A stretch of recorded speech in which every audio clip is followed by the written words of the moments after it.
Assalamualaikum warahmatullahi wabarakatuh. Ini saya Arlita Putri Astaningsi dari kelas TBIC.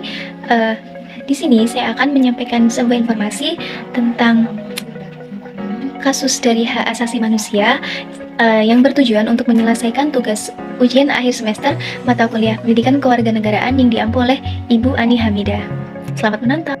Oke, jadi sebelum kita masuk ke contoh kasus yang akan saya sampaikan kepada kalian semua, yang pertama, ada yang tahu nggak sih apa itu hak asasi manusia? Untuk penjelasannya. Oke, jadi apa sih asasi manusia?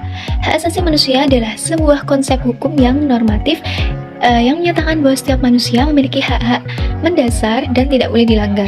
Konsep ini berlaku untuk semua manusia tanpa terkecuali dan dilindungi di tingkat internasional untuk menjaga martabat manusia. Dalam konteks hukum, hak asasi manusia merupakan hak dasar yang seharusnya dijamin bagi setiap manusia. Meskipun gagasan mengenai hak dasar telah menyebar ke berbagai negara, konsep hak asasi manusia ini yang berlaku untuk semua manusia tanpa terkecuali ini masih jarang ditemui di hukum internasional pada abad 19 dan permulaan abad 20. Wah, oke, untuk selanjutnya, kalian tahu nggak sih apa aja macam-macam hak asasi manusia? Ada 6 hak asasi manusia yang akan aku jelasin. Yang pertama adalah hak asasi pribadi atau personal human rights, and the next hak asasi politik or political rights. Dan nomor 3 adalah hak asasi ekonomi or property right, and hak asasi peradilan atau procedural right, and hak asasi sosial budaya, dan yang terakhir hak asasi hukum, ya. Jadi ada 6 hak asasi manusia yang kita kenal di dunia ini. Oke, kasus ini tuh tentang Palestina. Ya, kita tahu sendiri ya, Palestina sudah dijadikan seperti apa oleh ya Israel atau Israel itu. Jadi saya akan bahas tentang sedikit tentang kasus Palestina ini ya. Jadi untuk penjelasannya yaitu pelanggaran HAM yang dilakukan Israel terhadap Palestina terus menjadi perhatian dunia ya, termasuk kita. Beberapa pelanggaran HAM yang dilaporkan termasuk pembunuhan di luar hukum, pembatasan kebebasan bergerak dan berkumpul, pemukiman ilegal, dan perampasan hak untuk menentukan nasib sendiri. Sedih banget ya. Dari laporan Goldstone yang dibuat oleh Perserikatan Bangsa-Bangsa atau PBB menyebutkan bahwa Israel diduga kuat telah melakukan pelanggaran hak asasi manusia yang berat seperti membunuh rakyat sipil yang tanpa senjata, menyerang objek yang dilindungi hukum internasional, atau dan selanjutnya situasi ini tuh terus menjadi perhatian serius dari forum-forum internasional dan upaya penyelesaiannya masih terus berlangsung.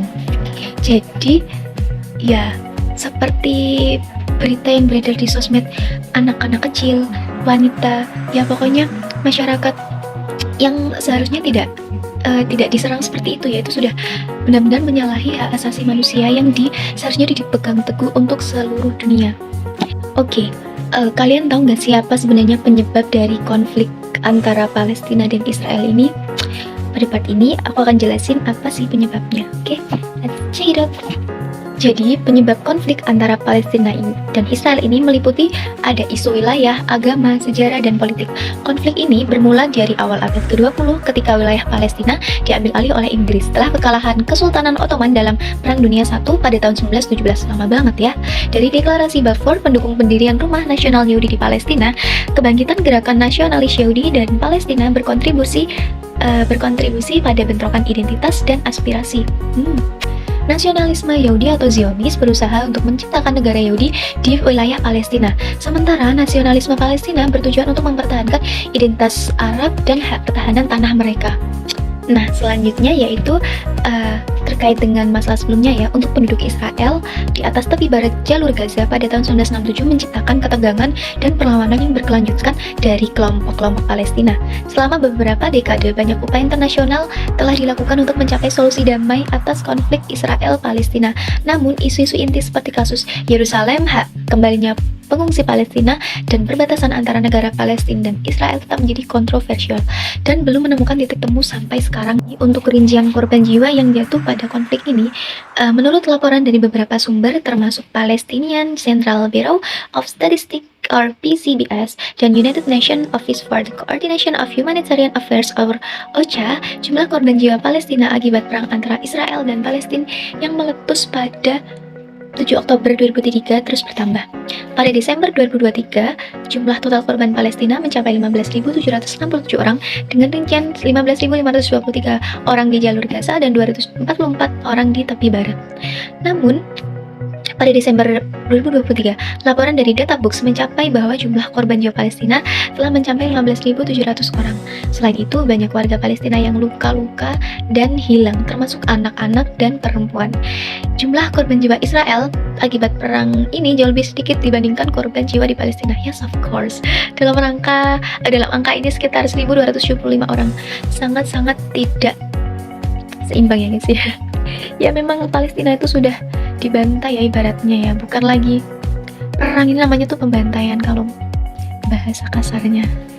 Menyedihkan. Oke, selanjutnya saya akan menjelaskan tentang solusi dari solusi yang akan saya berikan dan solusi dari hasil pencarian yang saya dapatkan.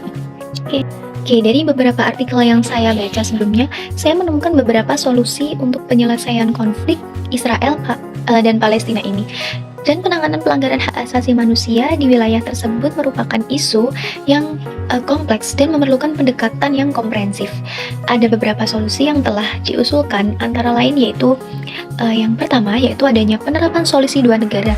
Jadi banyak pihak yang menyerukan penerapan solusi dua negara ini, di mana Israel dan Palestina dapat hidup berdampingan sebagai dua negara yang merdeka dan berdaulat.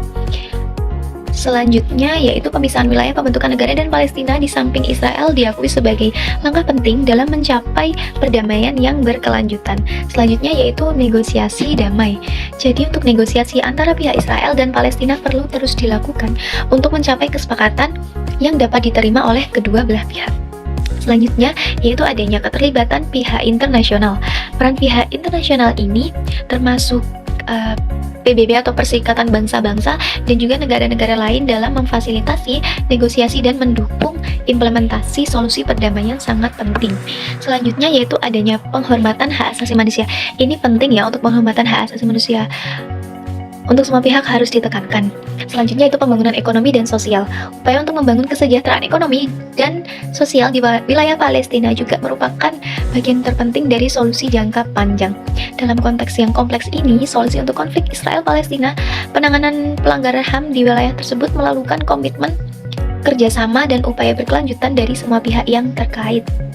Oke, terkait dengan solusi dari saya pribadi, seperti yang kita tahu, kita kebanyakan masyarakat Indonesia, warga Indonesia ini di negara Indonesia ini pro dengan Palestina, karena kita sama-sama umat yang beragama Islam ya, bukan membeda-bedakan, tapi ini sudah menyalahi hak asasi manusia dan